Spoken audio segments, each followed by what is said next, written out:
الحمد لله نحمده ونصلي على رسوله الكريم أما بعد. கண்ணியத்திற்குரிய அல்லாஹ்வின் நல்லடியார்களே, புனிதமிக்க ரமதானுடைய மாதத்தில் 3 தராவீஹ் தொழுகைகளை நிறைவு செய்தவர்களாக மூன்றாவது நோன்பினை நோட்பதற்காக வேண்டி காத்து கொண்டிருக்கின்றோம். வல்ல ரஹ்மான் ரமதானில் இருக்கக்கூடிய அனைத்து நோன்புகளையும், அனைத்து தராவீஹ்களையும், அனைத்து ஜமாத்தான தொழுகைகளையும் சரியான முறையில் நிறைவேற்றக்கூடிய நல்லடியார்களாக நம் அனைவர்களையும் ஆக்கி வைப்பானாக. ரமதானில் இருக்கக்கூடிய மீதமுண்டான அனைத்து ரமதான்களிலும் அல்லாஹிற்காக வேண்டிய ஒவ்வொரு அமல்களையும் செய்தவர்களாக நம் அனைவர்களையும் அல்லாஹ் தஆலா ஆக்கி வைப்பானாக. இந்த ரமதானில் இருக்கக்கூடிய கண்ணியங்களையும் தரஜாக்களையும் நம் அனைவர்களுக்கும், நம்முடைய குழந்தைகளுக்கும், நம்முடைய சந்ததியினருக்கும் அல்லாஹ் தஆலா தந்தருள்வானாக. ரமதானில் இருக்கக்கூடிய புனிதமான அந்த லைலத்துல் கத்ர் எனும் சிறப்பான இரவை அடைந்து அதில் எல்லா விதமான அமல்களையும் செய்தவர்களாக, அதில் அனைத்து அந்தஸ்துகளையும் அடைந்தவர்களாக அல்லாஹ் தஆலா நம் அனைவர்களையும் ஆக்கி வைப்பானாக. ஆமீன். கண்ணியத்திற்குரிய அல்லாஹ்வின் நல்லடியார்களே, அல்லாஹ்வின் கிருபையினால் இன்று 3.25 ஜுஸூக்கள் ஓதி முடிக்கப்பட்டு இருக்கின்றது. 3 ஜுஸூக்கள், 4வது ஜுஸுல 3/4 ஜுஸு முடிக்கப்பட்டிருக்கு. அல்ஹம்துலில்லாஹ். அல்லாஹ் தஆலா குர்ஆனில் பலவிதமான படிப்பினைகள் சொல்லிக்கொண்டே வருவான். வருஷம் நம்ம வருஷம் ஃபுல்லாக பார்த்தா கூட என்ன செய்யலாம், இதில் பலவிதமான படிப்பினைகள் எடுத்துக்கொண்டே போய்கிட்டே இருக்கலாம். அவ்வளவு விஷயங்கள் குர்ஆனில் இருந்துக்கிட்டே இருக்கும். இன்னைக்கு ஓதப்பட்ட ஆயத்துகளில் கரெக்டாக 16வது ரக்காயத்தில் ஓதப்பட்ட ஆயத், அல்லதீன கால லஹுமுன் நாஸ் இன்னன் நாஸ கத் ஜமஉ லக்கும் ஃபக்ஷௌஹும் ஃபஸாதஹும் ஈமானா வகாலு ஹஸ்புனல்லாஹு வ நிஅமல் வக்கீல் என்பதாக அல்லாஹ் தஆலா ஒரு விஷயத்தை பதிவு செய்கின்றான். கண்ணியத்திற்குரியவர்களே, நம்மளுடைய வாழ்க்கையிலே எல்லாவித நேரங்களிலும் சோதனைகள் வந்து கொண்டிருப்பதாக நாம் நினைக்கின்றோம். நபிமார்களுடைய வாழ்க்கைகளும் சஹாபாக்களுடைய வாழ்க்கைகளும் நாம் எடுத்து பார்த்தோம் என்று சொன்னால், நபிமார்களுக்கெல்லாம் இவ்வளவு சோதனைகள் இருந்ததா, சஹாபாக்களுக்கெல்லாம் இவ்வளவு சோதனைகள் இருந்ததா என்று ஆச்சரியப்படும் அளவிற்கு அவர்களுக்கு சோதனைகள் இருந்தது. உஹது போரினுடைய நேரம், உஹது போர் என்பதாக ஒரு போர் நடைபெற்றது. பத்ர் போர் முடிந்து மறுவருடம், பத்ர் போர் முடிந்தவுடன் உஹது போர் ஆரம்பமாகிறது. பத்ர் போரில் காஃபிர்கள் முஷ்ரிக்கீன்களுக்கு பெரும் அடியாக விழுந்தது.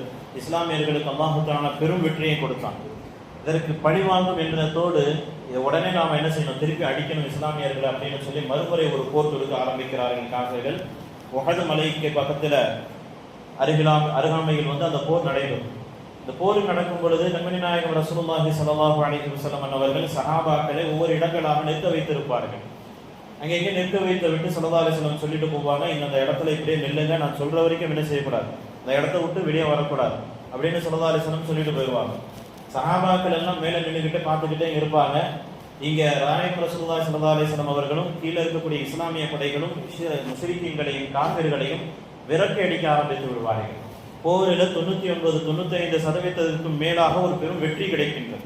எப்படி பத்ர் போரிலே மிகப்பெரிய ஒரு வெற்றி கிடைக்குமோ அதே போன்று உஹது போரிலே ஒரு மிகப்பெரிய வெற்றி 95% உறுதியாகின்றது. சஹாபாக்கள் மலைக்கு மேல் இருக்கக்கூடிய சஹாபாக்கள் எல்லாம் பார்க்கின்றார்கள், காஃபிர்கள் எல்லாம் புறமுதுகை கட்டு ஓட ஆரம்பிக்கிறாங்க. இப்போ உடனே என்ன நினைக்கிறாங்க, இஸ்லாமியர்களுக்கு முழுவதுமாக வெற்றி கிடைத்து விட்டது, காஃபிர்கள் விரண்டோட ஆரம்பிச்சுட்டாங்க. அப்ப அங்க கனிமத்து பொருட்கள் எல்லாம் கிடைக்கின்றது, அந்த பொருட்களை எல்லாம் போய் எடுக்க வேண்டும், சஹாபாக்களிலே முந்தியவர்களாக போய் நாம எடுக்கணும் அப்படின்னு சொல்லி போர் முடிவுக்கு வந்து விட்டது என்பதாக சொல்லி ஸல்லல்லாஹு அலைஹி வஸல்லம் சொன்ன வார்த்தை என்ன, நான் சொல்வதற்கு முன்பதாக இங்கிருந்து வரக்கூடாது அப்படின்னு சொல்லியிருப்பாங்க. ஆனால் சஹாபாக்கள் இருக்கக்கூடிய ஒரு சின்ன ஒரு விஷயத்தின் பேராசையின் காரணமாக அங்கிருந்து இறங்கி வந்துருவாங்க. கனிமத்து பொருட்களை எடுக்க வேண்டும் என்ற ஒரு ஆவலில் ஸல்லல்லாஹு அலைஹி வஸல்லம் அவர்களுடைய பேச்சிற்கு மாற்றம் செய்தவர்களாக இறங்கி ஓடி வந்துருவாங்க.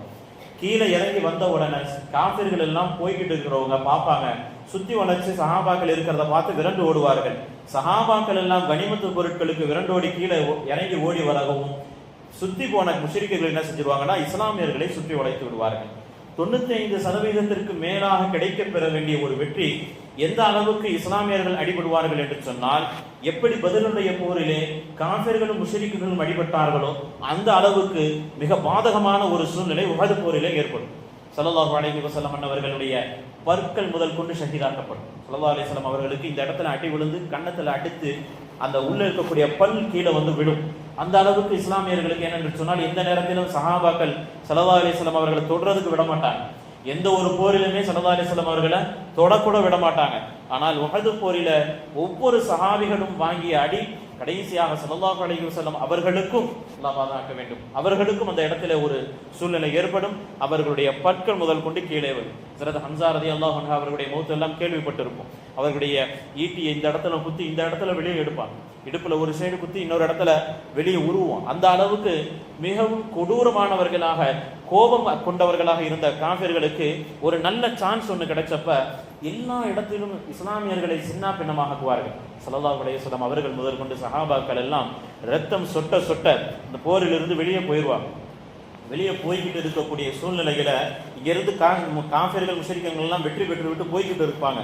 போயிட்டு இருக்கவங்க எண்ணத்துல திடீர்னு ஒரு எண்ணம் வரும் அவர்களுக்கு, நாம இவ்வளவு அடிச்சிட்டோம், இன்னும் கொஞ்சம் தான் அடிச்சோம்னா என்ன ஆயிடும், அந்த முஹம்மது ஸல்லல்லாஹு அலைஹி வஸல்லம் அவர்களும் முடிந்து வருவார்கள், இந்த இஸ்லாமும் இதற்கு மேலே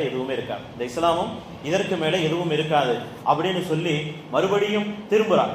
எங்க உஹது போரின் பக்கம் திரும்புறாங்க. மறுபடியும் ஒரு ஆளை கூப்பிட்டு அழைச்சு சொல்றாங்க, போய் முதல்ல இஸ்லாமியர்கள் உள்ளத்துல பயத்தை போடு, இஸ்லாமியர்கள் உள்ளத்துல போய் பயத்தை போடு, காஃபிர்கள் மறுபடியும் உங்களை அடிப்பதற்காக வேண்டி வருகின்றார்கள்,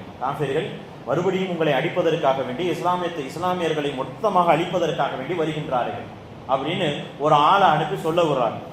எம்பெருமானார் ஸல்லல்லாஹு அலைஹி வஸல்லம் அவர்களும் சஹாபாக்களும் மிகவும் அடிபட்டவர்களாக இரத்தம் காயங்களோடு அங்கே சென்று கொண்டிருக்கக்கூடிய நேரத்துல சஹாபாக்கள் இடத்திலிருந்து ஒருத்தர் வந்து சொல்லக்கூடிய நேரம், யா ரசூலல்லாஹ், முஷ்ரிக்கீன்களும் காஃபிர்களும் மறுபடியும் உங்களை தாக்குவதற்காக வேண்டி கூட்டமாக வருகின்றார்கள். இதைத்தான் அல்லாஹ் தஆலா பதிவு செய்வான். அல்லதீன கால லஹுமுன் நாஸ் இன்னன் நாஸ கத் ஜமஉ லகும் ஃபக்ஷவும்.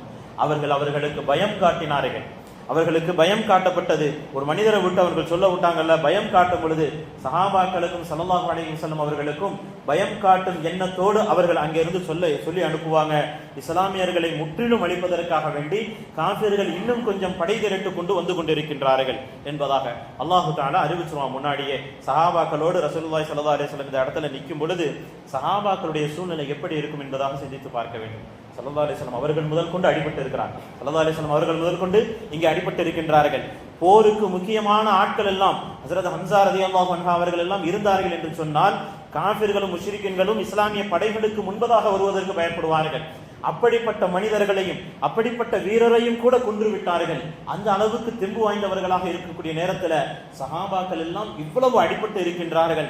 அல்லாஹு தஆலா பதிவு செய்கின்றான், அந்த மனிதர்கள் வந்து சொல்லும் பொழுது, அவர்கள் உள்ளத்திலே பயத்தை போடும் பொழுது, இவர்களுக்கு உள்ளத்திலே எந்த விதமான பயமும் இல்லை, சஹாபாக்களுடைய உள்ளத்தில எந்த விதமான பயமும் இல்லை என்பதை அல்லாஹு தஆலா பதிவு செய்கின்றான்.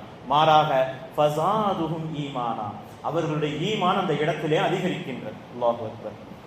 எப்படி ஒரு விஷயம், ஸல்லல்லாஹு அலைஹி வஸல்லம் அவர்களும் தாங்களும் இரத்த காயங்களோடு திரும்பி நிற்கக்கூடிய ஒரு சூழ்நிலையில் அவர்கள் சொல்லக்கூடிய ஒரு வார்த்தை என்னவென்று சொன்னால், அல்லாஹு தஆலா தனது திருமறைகளை பதிவு செய்கின்றான். இந்த சஹாபாக்கள் சொன்ன வார்த்தை, வகாலு ஹஸ்புனல்லாஹு வ நிஅமல் வகீல், அல்லாஹுவே எனக்கு போதுமானவன், அல்லாஹுவே எங்களுக்கு போதுமானவன், எனக்கு எல்லா பொறுப்புகளுக்கும் அவனே சாட்சி, அவனே போதுமானவன் என்ற ஒரு வார்த்தையை சொல்லி மறுபடியும் மக்கமா நகரத்தை நோக்கி சஹாபாக்கள் எல்லாம் வந்துருவாங்க. வந்த காஃபிர் பயந்துகிட்டு போயிடுவான்.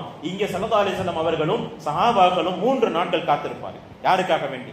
வகாலு ஹஸ்புனல்லாஹு வ நிஅமல் வகீல் என்ற ஒரே ஒரு வார்த்தையை சொல்லிவிட்டு 3 நாட்கள் அங்க காத்துக்கிட்டு இருக்கிறாங்க. மறுபடியும் நீ அடிக்க வரதா இருந்தாலும் தாராளமா வா, எவ்வளவு பேரை வேண்டாலும் கூட்டிக்கிட்டு வா அப்படின்னு சொல்லி அந்த இடத்துல 3 நாட்கள் ஸல்லல்லாஹு அலைஹி வஸல்லம் அவர்களும் சஹாபாக்களும் தயாரிக்கின்றார்கள். கண்ணியத்துக்குரியவர்களே, அல்லாஹு தஆலா இந்த ஒரு வார்த்தையை இங்கே பதிவு செய்கின்றான் என்று சொன்னால் சஹாபாக்களுடைய ஈமான் எந்த அளவுக்கு இருக்கும். நம்மளுடைய வாழ்க்கையில் ஏதாவது ஒரு சோதனைகள் வரும் பொழுது நம்மளுடைய சூழ்நிலைகள் எப்படி போகின்றது, சின்ன சின்ன உடல்நிலை சரியில்லை என்றாலும் சரி, ஒரு பெரும் பெரும் பண கஷ்டம், பொருளாதார சூழ்நிலையாக இருந்தாலும் சரி, வியாபார நஷ்டமாக இருந்தாலும் சரி, எத்தனை விஷயங்கள் நமக்கு சோதனை வரும் பொழுதெல்லாம் நம்ம என்ன நினைப்போம், அல்லாஹ் என்ன கையை விட்டுட்டான் அப்படின்னு நினைப்போம். ஏதோ ஒரு நாளைக்கு 1 வக்து 2 வக்து தொழுதோம், நம்ம என்ன செய்வோம், அல்லது வாரத்துல 1 நாள் தொழுவோம், நம்ம என்ன செய்வோம், அல்லாஹ் என்னை கை விட்டுட்டான்னு சொல்லுவோம். ஆனால் எம்பெருமானார் ஸல்லல்லாஹு அலைஹி வஸல்லம் அவர்களோடு இருந்த சஹாபாக்கள் எல்லாம் எப்பேற்பட்ட சூழ்நிலையில் கூட ஹஸ்புனல்லாஹு வ நிஅமல் வகீல், அல்லாஹ் எனக்கு போதுமானவன் என்று சொல்லி அவர்களுடைய வீரத்தையும் ஈமானையும் அங்கே புதுப்பித்து இன்னும் கொஞ்சம் அதிகப்படுத்தினார்கள். கண்ணியத்துக்குரியவர்களே, ஹஸ்புனல்லாஹு வ நிஅமல் வகீல் வ நிஅமல் மௌலா வ நிஅமன் நஸீர் என்ற வார்த்தை என்பது ஒரு சாதாரண கலிமா கிடையாது. ஹஜ்ரத் ஆயிஷா ரலியல்லாஹு தஆலா அன்ஹா அவர்களும் ஹஜ்ரத் ஸல்லல்லாஹு அலைஹி வஸல்லம் அவர்களுடைய இன்னொரு மனைவி இரண்டு பேர்களும் ஸல்லல்லாஹு அலைஹி வஸல்லம் அவருடைய வீட்டில் உட்கார்ந்து பேசிக்கிட்டு இருப்பாங்க. பேசிக்கிட்டு இருக்கக்கூடிய நேரத்தில் ஹஸரத் ஆயிஷா ரலியல்லாஹு அன்ஹா அவர்களும் ஹஸரத் ஸைனப் பின்த் ஜஹ்ஷ் ரலியல்லாஹு அன்ஹா அவர்கள் இரண்டு மனைவிகளும் உட்கார்ந்து பேசிக்கிட்டு இருக்கும் பொழுது ரெண்டு பேரும் பேச்சு வாக்கில் விளையாடிக்கிட்டு இருப்பாங்க. ரெண்டு பேத்துல யாரு சிறந்தவங்க, ரெண்டு பேத்துல யாரு சிறந்தவங்க அப்படின்னு சொல்லும் பொழுது ஸைனப் பின்த் ஜஹ்ஷ் ரலியல்லாஹு அன்ஹா சொல்லுவாங்க, ஆயிஷாவே உன்னுடைய குடும்பம் பாருங்க. அஸ்ஸலாமு அலைக்கும் வரஹ்மத்துல்லாஹி வபரகாத்துஹு.